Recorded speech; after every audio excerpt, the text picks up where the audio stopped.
Episode what are we on? 7. 7. Woohoo! Still in our wicked awesome shirts. Yeah. I like For big Karen's. books and I cannot laugh. Oh my gosh. I thought I wanted Karen to dance for you. I don't dance, Meg. I know. You should. Okay, let's start.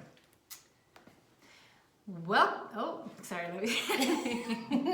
let me start over again. Let me delete that real quick. You want me to start? Yes. Okay, I got it. Thank you.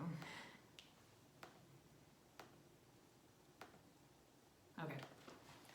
Welcome back to Called to Homeschool. This is episode number 7. We're so excited to be back. It is so fun.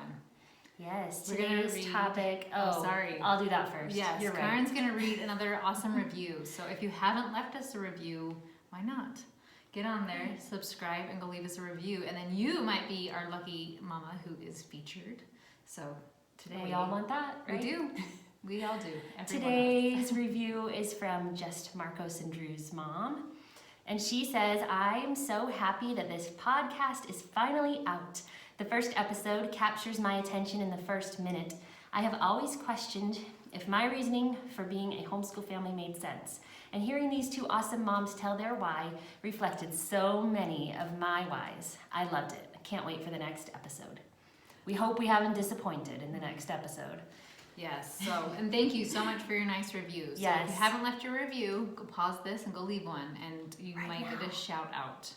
We'd love it. Okay, this is a really fun episode topic of getting off the conveyor belt. Yeah. What in the world does that mean? If you had to sum that up in like a 30-second, like what in the world does that mean? Like what would you say? So, are you asking me to do it? Oh yes, absolutely. Okay, so I think a conveyor belt. I think of a conveyor belt as like a factory, right? So if I'm on a factory, I'm doing everything in a routine way, really fast, get it done as fast as I can do, so I can do as many as possible. So getting off the conveyor belt for education terms, for me, would be getting off of that fast routine, stuff all the information in your brain way of educating, just so you can get as many through as possible and just get it done. Right, and just kind of check it off your list. Check it off. Right, Yeah. like I read to you, check. Right, you Yes. passed a test, check. Now you can forget everything. Right? Yeah. Anybody else guilty of that in school, of just passing a test and then? I got really good at learning how to take tests in school. I was a pretty good test taker. But yes, as soon as the test was over, it was like, okay, unload that and start on this next set of information. I don't need to know that anymore. And because of that, I don't think I really learned as much as I really could have if I learned for the purpose of wanting to learn the cool information I was being handed. So it's just a different type of thinking and a different mind shift right there for what education is really about. Yes, like what is education? Is education just a piece of paper for you to hang up? Like, aren't I impressive? This is what I have. And I'm not dissing a degree, please don't think that. They're awesome. But I'm just saying, is that your goal? Or is your goal to, my goal with my own children is to instill a love of learning. Yes. And so that it is a lifelong journey, that learning doesn't end after high school or doesn't end after college. Like, all right, I've learned everything there is to learn, and now I can turn off my brain. So for me, it's really to create a culture of always want to be learning and growing. And your kids can understand the importance of a good education versus the importance of getting an A, Yes. right? Yes. Absolutely. So let's talk about school a little bit. Does anybody remember how uncomfortable the chairs are in school? Those hard chairs. So funny story, when we first started doing homeschool, I went and bought some of those old antique desks Oh, with so the it like looks flip so open neat. tops because I thought they were so cute and it would be perfect for our schoolroom. And I set up our cute little schoolroom with our desks, and the kids put their stuff inside the desk. And then they never sat on them, ever, ever, ever. They sat on the floor, or they sat on the couch, or they sat in their room, or in the backyard. They never used the desks, and they took up so much space. And finally, I was just like, all right, these are out because they're pointless. That's funny. Yes. A lot of times when people start homeschooling, they try to create school at home. And it doesn't have to look the same because right now I'm only homeschooling 6 kids, not 30 children, right? And so it can look very, very But those different. 6 kids are all at different levels, so it's not going to be the same as it would be in a classroom no, anyway. no, it's not. It's very individualized. And so you can do school in the morning, you could do school in the afternoon, or even in the evening. School doesn't have to be the same 9 to 3. I don't know what time they do school, to be honest. Depends what track you're on. Okay. And then like Karen was saying, where her kids do school all over the house. Mine love to do it in a chair. In the winter, we do it. A lot of them do school with a space heater and a blanket. Oh yeah, we have a little fireplace they like to gather around at our house in the winter. Yes. In the summer, mine do it on my pretend deck. It's just a shed. But they go out there and they lay out while they do their math, or they do it in their beds. We have a hammock that my daughter loves to read in and while she does her school. Yeah, it's fun. And this week, because the weather just got really nice, so we're loving it. We set out, we have this big blanket that we laid out in our backyard, and we all went out there and sat outside to do our school together and our read-alouds, and it just makes it really nice. It is really fun. And I love about it too, actually just, I guess it's not even, you can really call it learning at home instead of homeschool, right? It's just learning at home, is that my kids can take breaks. And what I love about that is that they're learning to manage their own time. Because sometimes when you're like, okay, you're gonna do this at 9, and this at 9:15, and this at 9:30, then you're not learning to manage your time, you're learning how to just obey somebody's orders. Yeah. And so we just have the rule in my home, and you can create whatever you guys want, but my kids have to have school done by dinner. Yeah. And so they can do it however they want. So the other day, my Joshy, he got up, I don't even know how early, and he got his schoolwork done by 11 a.m. because he had some plans to go fishing in the afternoon, or he wanted to go do something and made plans with a buddy to get together. And then some days we're pulling teeth and it gets done at 4:59. Yeah, that's about the same with us too. If they have something that really motivates them to finish early, they're just right on top of it. But then there's other days that we crawl through it. But if you think about the public school system, there's a lot of force involved there, where the kids are, there's strict deadlines and strict rules and bells and times that they have to do each subject, and the grades that are not very forgiving. So, and also as well as that, a lot of philosophies are taught there that you don't necessarily want taught to your kids, but they have to teach them because it's what's in the curriculum, and they're required to teach these certain set of standards.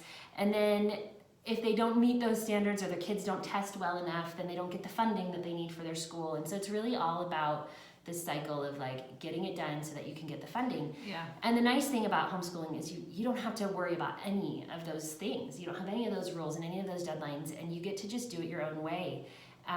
You have the freedom and you have the power to set it up the way you want to and what works best for you and your family.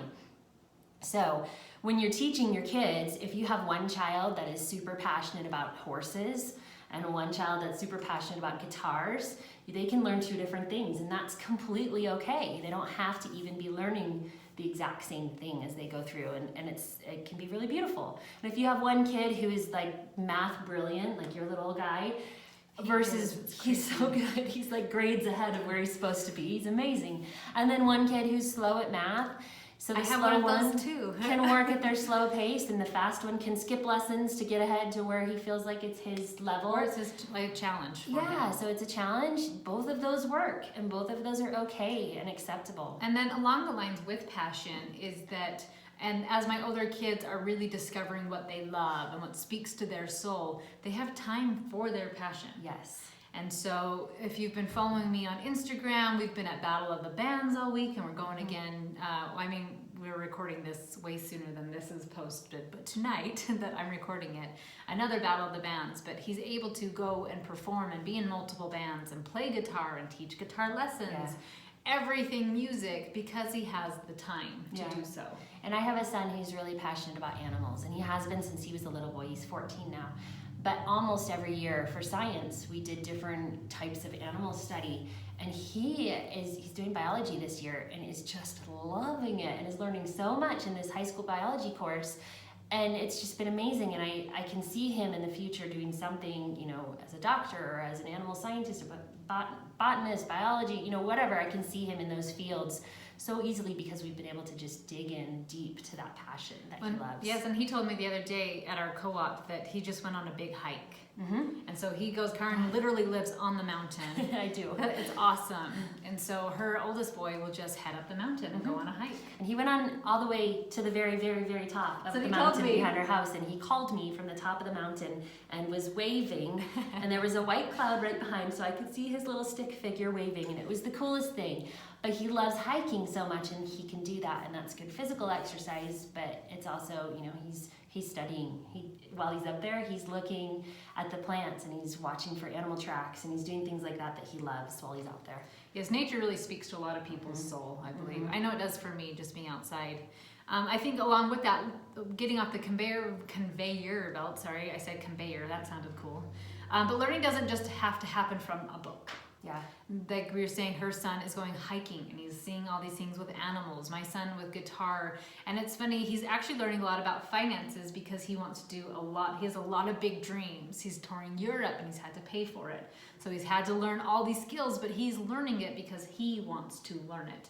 I haven't given him a book and said, hey, you need to learn how to budget and do all these things. He came to us and said, hey, how in the world do I pay for this? What do I need to do? And then was very willing to learn it, and now he's been able to apply it. Yeah. Which is awesome. Yeah. And we have a good friend, her kids are also musicians, they're pianists, and her kids will practice piano for 4 hours a day, and her little boy, he's 8. He is 8. He is performing this weekend as a solo pianist with the Utah Philharmonic Orchestra. And he's amazing. He is incredible. And they've been able to just really delve in and study their passion of music and be incredible at that. And you can see he's going to go far with that skill and talent he's developed. It was awesome. They came and played for us. And he was so fast. And his mom was hilarious. She goes, you are not supposed to play that fast. Like, that wasn't the tempo. And he's like, but wasn't it awesome? Did you see how fast my fingers went? I was like, oh my goodness. I was impressed, but I'm not a concert pianist. It's impressive, this little kid watching him go. But that's one of the beautiful things, is that your child is going to have his or her own passions, and you can have time to study those things and not worry about not keeping up with the standards that you're supposed to meet for that school year. Or testing on it too. As I think about, so my little 8-year-old, he loves his favorite, we do science. He and I do science together on Wednesdays. And he is obsessed with the Gail Gibbons books. Oh yeah. So make sure you put a link with those, because we have almost all of them. We have tons of those too. And one of the books, so he always picks a new animal or a new topic, and his favorite one is penguins. And then we go to the aquarium, and he just leans against the glass, obsessed with these penguins. Oh, cute. So even though he did learn some of the stuff about penguins from a book, he then gets to go experience, obviously not in the Arctic, and he'll even tell you, did you know no penguin lives above the southern hemisphere? the furthest north is the Galapagos Islands. So like he knows a lot about penguins because he is so into them, and we've been able to go to the aquarium and experience it and see them. That's great. Yeah, there's so much real life learning that can happen when you're homeschooling and you take your kids out of the house to learn. We don't all just sit in our houses all day long and not see people. We go out and we adventure and we explore and we learn through nature and through museums and through real life experiences. Yes, and this last year, our Christmas trip, and I've talked about this before, but we do Christmas trips instead of presents. And this year we went to the Redwoods. And what was so fun about it is that in science years ago, we learned about the biggest trees in the world, and they're the Redwoods. Yeah. And so we have talked about them, we have looked at pictures at them, and then we got to go experience them. And some of the pictures I have of my children just gazing at these monsters. I mean, they're beautiful. The forest there is absolutely breathtaking. Like, the pictures don't do it justice. And it was so neat to see something that they read and studied actually got to be a part of it and in it. And but to be honest, they mostly wanted to see the forest moon of Endor. If you're a Star Wars fan, we were there too. But that was really fun for them. Yeah, that's neat. Okay, so there's a really great story. So I'm a dancer, so that's why I was teasing Karen about dancing, because she's a singer and I can't carry a tune. But the choreographer for Cats, the musical Cats, have you ever seen that? I have, actually. Yeah, I did. I saw that one too. It was amazing. Her name is Jillian Lynn, and when she went to school, she was underperforming. And they said she just cannot hold still. She cannot sit down and hold still. She wasn't doing very good. And so her mother is just like, what do I do with this child? Took her to a doctor. And the doctor said, hey, Mom, let me talk to you privately outside. But before he left, he turned on the music. And as he turned on the music, this little girl just lit up. And she just moved and swayed and danced. And he said, this girl needs to move and she needs to dance. Put her in dance class as soon as possible. So cool. And her awards, the things that she was able to accomplish with dance. I mean, even if you've seen the choreography of Cats, it's amazing. And that's just one of the many things that she was able to do. And so I have I've talked about that I like being active and I don't like sitting still. So obviously I have children that also don't like sitting still, especially my 8-year-old. My 8-year-old boy, our little boys are a lot alike in that way. Yes, but I run mine like a puppy. Yeah. That I go take him out and we go on a run and keep him active instead of just saying, you need to sit here. Well, yes. I send mine out to climb trees. Well, I was going to say, yes, something. And then a lot of times during the middle of the day, if he gets too antsy, I will suggest for the boys to go out and play basketball or go out and play football. Yeah. Do you want to go on a bike ride? Do you want to do something? Yeah. My boys like to do that a lot too, and it's so good for them. It's also, mentally it's good for them to take those breaks and to be physically active. It's good for them. Yes, I read a Facebook post the other day in a homeschool group, and her comment was, I need my 6-year-old to hold still. You don't. You don't. You want them to. Like, in an ideal world, wouldn't it be great if our kids just sat there and listened to everything I had to say? But they never will. They never will. I can't even do that. No, because we had humans, not robots, right? And humans don't want to just sit there, especially a 6-year-old, an 8-year-old. The younger they are, the wigglier they are. Yeah. So for my same little boy, my little 8-year-old, when we do spelling lessons, we'll often do something really active for his spelling, like bouncing a ball back and forth or doing a hopscotch or, something like that, because it helps him to process the words better and to learn them better. You could even like jump on the trampoline as you spell the word. And those are great things for the really active kids to just keep them going. Yes, when we learned his alphabet, I had a cute rug I got from Costco. And we would jump on each letter as we would say the sounds. So like A, B, K, S. And then he could do it because he was moving and not just sitting there, right? I have a little alphabet mat too. I should pull it out. It's for my fun. 5-year-old. My dog ruined mine, so I need to get a new one. Your dog ruined everything. It's true. I'm not a dog person, but you can still love me anyway. So one more point that I just want to bring up with getting off the conveyor belt. In the public school system, kids are treated all the same. I mean, they all have these same standards that they have to be kept to, and they all have the same things that they're taught at the same level, despite them being vastly different. Different levels, different interests, different abilities, but they're all expected to check off these same things. And the beauty about homeschooling is you're able to tailor the education to each individual child, but also the fact that they can follow their interests while they're learning gives their interests value to them and makes them feel like the things they care about matter and are important to them. And I think that's so important as a parent and as a teacher to be able to do that for your kids, because then they grow up a feeling of worth. Absolutely, yes. So I hope you guys have a little bit more confidence. I think I'm saying that at the end, but I think that's really this podcast's purpose. Yeah. Is you're feeling this call to homeschool and you're in fear and you don't feel confident. And so here we are, two awesome veteran homeschool mamas just saying it's okay. You guys have got this. It doesn't have to be school at home. It can be learning at home. It can be experiencing at home. Exploring outside. Yes, cooking, that's school, right? Exploring, going to the museum, going to the park, all those things are school. And so don't be afraid if your school looks different than what the neighbor kids are doing in public school. Yeah, it's actually a good thing if it's a little different. Yes. But know that you've got this and it's okay. All right. We will talk to you guys in the next episode. Have a good week. Bye-bye.